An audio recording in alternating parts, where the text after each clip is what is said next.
Wise Women is a tabletop RPG written by Alexandra Brockman with illustrations by Maria Danielak and Setham Durat, published in 2021. It was nominated for the ENnie Award for Best Game in 2022. The game uses the Apocalypse Engine paradigm of rules, which involves triggering moves and then rolling dice to determine the outcome, and is generally narrative focused. The concept is that you are a witch living in a pre-industrial village in Eastern Europe. Think Poland or thereabouts. Your fellow NPCs are all witches as well, and you're part of a secret coven. You have to keep your status as a witch secret because your fellow villagers distrust magic and witchcraft to varying degrees, and your life and livelihood is at stake if you're ever discovered to be a practitioner of the supernatural. On the one hand, you have to face the constant pressure of bigoted and ignorant villagers who exert relentless social conflict upon you and your coven, but on the other hand, it's incumbent upon you to confront supernatural threats that come in the form of creatures from Polish and other Eastern European folklore, which threaten the village in various ways. The game is intended to simulate being marginalized in society through the metaphor of witchcraft, but you can play any gender you want, just as long as your character is someone who doesn't fit the social norms of the village community in some way, typically through the witchcraft. This is one of those games which really requires everyone to be in a certain mood, ready for a certain kind of simulation. At maximum strength, players are foisted into a village full of unenlightened bigots who subscribe to every form of religious dogma, and the rigid social norms hem you in at every step. But if you want to dial it down to a minimum, the only social taboo that you really need to have in play is the one against the use of magic. So as far as creating your witch characters, you first choose a name. There are a few suggestions here if you want to stay with the regional theme of the game. Then the next, maybe most important step is to define the identity and backstory of your PC. Family issues, trade, attitude towards community. There are some helpful guiding questions later in the book, but it's worth noting here that there's nowhere to write this on your character sheet. You need to break out another sheet or document on your computer to note down all of these details. The third step is to record your starting stats.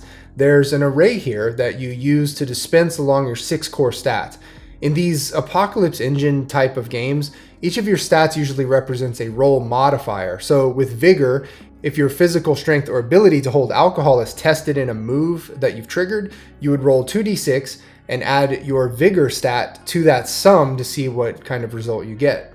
Hearth represents your knowledge of your community as well as supernatural creatures and plants. Wits represents your ability to read people and sneak around unnoticed. Influence represents your ability to communicate and influence your fellow villagers. Light and dark magic represent how well you are able to cast spells in either a benevolent or malevolent way. Social standing starts at either liked or neutral, and this status will go up and down during the course of play depending on your actions and roll results. Your standing will end up having a relatively heavy sway on your influence rolls at the either extreme. You start the game with a social tie to one other PC who is in your secret coven, as well as 2 NPCs, either ones you've established in a session 0 or new ones that you've created at the inception of a session. Anytime you act in accordance with any of these ties, you gain a +1 on any associated roll with them, and -1 on the roll if you act contrary to the tie. These ties will naturally get replaced over the course of play with other characters, but there is no mechanic or process for that replacement. Just as a super fast recap, this game uses the Apocalypse Engine paradigm without any deviation from the bog standard. So the deal is, your character makes any sort of action they want as long as it makes sense in the fiction. And occasionally that action will trigger a certain move, which will usually require a roll of 2d6. You roll it up and add modifiers from magic, conditions, ties, or social standing. If the sum is 10 or more, the result is considered a success. 7 to 9 is a success with complication, and 6 or below is a failure. Each move has its own interpretation of these 3 result categories. Double 6s are always a success, and double 1s are always a failure, regardless of modifiers. You start with 3 plants, but the tricky part is getting more. You only get 1 shot at searching for new magical plants per game session, and there are 2 ways of going about that. If you are searching for a specific plant, which will often be the case if there's a specific conflict that you're trying to solve, since you're seeking out specific spell effects, then you need to roll with your Hearth modifier and risk getting spotted by a villager. This is a constant problem for your character. Remember that no matter how nice and enlightened the GM makes your village, people still hate or distrust magic. If your character can't tamp down the rumors of you looking for magical plants, your social standing takes a hit. The other way to find plants is to just gather them at random. There's a much less chance that you'll get spotted this way, but you still run the risk if you roll up a 6 or less. Conditions in the game represent impairment of one sort or another, and each is attached to a roll penalty. Often with a game that uses a short list of conditions like this, you can sort of glimpse into the soul of the game's intended experience. In this case, unbalanced just means feeling off. Enchanted happens because sometimes you mess around with magic and it messes back. The injured conditions are usually when you encounter deadly supernatural creatures, and drunk is because in your village, people are drinking all the time. There's actually a whole move dedicated to drinking, and it has a well thought out set of possible results. Fighting in the game is intentionally simplistic. Again, you just have injured and severely injured, no hit points or anything like that. If you get into a fight, you just roll with your vigor stat as a modifier and kind of see what happens. There aren't really any definitions of success with complication or failure here. You're just supposed to intuit the most common sense result of the combat roll. The rule of thumb for players is never directly confront a supernatural creature in this game. Also, in the vein of rules light, there is no character progression in the game. You're supposed to be a very mortal, very simple human in an agrarian village who lives and dies by their connection to the community. The focus is on what you do with the power that you derive from magical plants and with your social wits, not on growing in power. If the conditions give you a hint about what this game is trying to do, this section just tells you outright. Essentially, there are two sources of conflict for players: the villagers who distrust and suspect them, and the supernatural threats. The most important detail with the supernatural creatures is that you, the Coven of PCs, are the only people who can protect the village from those threats. So even though you're being marginalized by ignorant villagers, you kind of have to protect them without them knowing it, if you want. One thing I would have loved to see in this book is a list of examples on what casting is supposed to look like. Since it's solely focused on material, botanical spells, there's actually the question of what that entails. In order to greatly enhance your game, you'd probably want to look up some actual rituals found in Wicca and witchcraft. The 20 plants are first presented in their order from 1 to 20, with a really fun but all too brief cultural and historical description for each. Each of the plant's effects are listed in a separate section because there is redundancy with some of the effects. The effects have a fairly decent range. Some of the things you'll see a lot of repeated in the possible effects are 1, drawing the attention of a villager when trying to use it, 2, drawing the attention of a supernatural being, and 3, triggering some social drama like jealousy or suspicion. Most of this game is about social interaction in a small village, so you're just going to be stepping in it with your fellow villagers most of the time. There's no one village or set of villages for you to choose from. Instead, you as the GM are asked to develop a village based on what the players agree on in terms of social norms and prejudices, as well as religious practices and ethnic diversity, and then further develop it from there. Since this game is intended to simulate being marginalized and even persecuted along identity lines, everyone needs to be in agreement on the contours of the village's topology of bigotry. It gets a lot more lighthearted in the next steps, where the GM decides on general geographical features and prevalent animals in and around the village. Here's another place in the book where it might have been nice to have some examples of such details, maybe borrowed from pre-industrial Poland or somewhere in that region. I think what I'm craving here are details that can help the GM differentiate the setting from the universal standard of Western Europe, the details and trappings of which have been drilled into all of our heads through Tolkien and Gygax and everything that has emulated them for decades. There's actually a ton of guidance on how to create village NPCs. These aren't one-dimensional characters with a name and a quirk. They are intended to be really fleshed out in a lot of ways, mostly because this is such a socially oriented game. The GM really needs to have a grasp on 8 to 12 NPCs and what makes them tick, and the book really helps them along in figuring that out. You'll have to bust out at least one flowchart or social map of some kind in order to keep track of who knows what and what they think of each other, but that's the name of the game.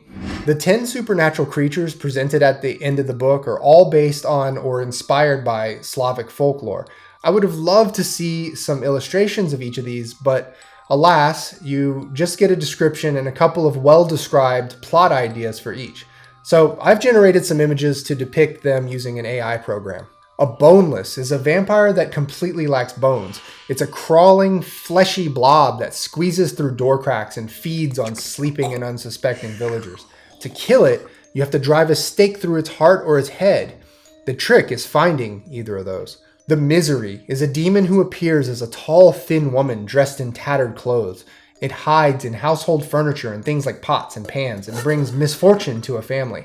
It also drinks their blood and makes them ill, and getting rid of one usually requires casting it onto another family. Bohemias appear as beautiful women but with ugly bird feet. They are constantly playing little pranks on villagers, but will occasionally cause incurable sadness, as well as swap out their own babies for those of villagers and leaving behind a deadly monster baby that breastfeeds too hard. The Plague Maiden is a demon that takes the form of a woman wearing white and carrying a blood-stained handkerchief. She goes from village to village spreading disease. Only extreme measures can stop her deadly rampage. A Clouder is a sort of neutral creature who walks in the sky and gathers water into clouds in order to release them as rain periodically. They wear simple white clothes or red coats. If you anger one, they will unleash a violent thunderstorm on your property. Rusakas are spirits appearing as beautiful women wearing white and are derived from the souls of girls and women who died prematurely. They lure in young people to bodies of water with their charm and sometimes song and dance, and if the victim drowns, they become one of the same kind of murderous spirit. The Drowner is a water demon born from the soul of a drowned person and takes the form of a person with green, slimy skin, a large head, and dark hair. They like to drown people, naturally. Zmoras sneak into people's houses at night and sit on their chests until they suffocate. They appear as women with translucent skin, so you can almost see through their flesh to their bones. In order to avoid their deadly squat, you have to move your bed around from day to day and do things like sleep with your arms crossed over your chest. There's actually, incredibly, another 20 supernatural creatures provided in an expanded bestiary supplement that comes with the game. I won't go over these, but I did find them to be equally well described, and they also each come with 2 amply written plot ideas. Alright, here are my thoughts on wise women. Couple blind spots. As I mentioned, I would have loved to see some examples or a list of elements describing spell casting, or some extended guidance on how to describe how plants are actually used. Witchcraft is central to the game in at least one respect, so that would have been nice. Also, more unique details to choose from regarding the village in order to distinguish it from milquetoast Western Euro fantasy would have been a beautiful feature in this game. The fact is, this game does lovingly embrace a culture not too often touched on in RPGs, that of a certain region of Eastern Europe between maybe the 12th and 19th century. It doesn't zero in very tightly, but the supernatural creatures do give you some sense of time and place. Hard-earned magic. I really appreciated the way that magic exists in this world. It comes only through the form of material components, and none of it will shatter reality. Most of the time, your spells, which require you risking your social standing to cast, are really just going to change something in your village. And every single time you try to cast, you're running the risk of one kind of mishap or another. Half the time, the mishap has to do with your reputation in the village. Game's purpose. This is a rules-light game with a few interesting conceits, and really just a single purpose, and that's to emulate being someone who is ceaselessly and ruthlessly marginalized in a community they can't escape from. It's not entirely hopeless, since your character has their coven, a group of fellow sufferers, but when you roll to lose social standing for picking plants that people don't like, or for trying to heal someone in a way that people find strange, you're rolling on your own. It's kind of an oppressive proposition to play this game, but I think it's great to have the option of simulating this kind of experience. Anyway, that's all I've got for now. Thanks for watching. If you'd like to help support the channel, please consider joining my Patreon. Links for everything are down below. Thanks for watching. See ya.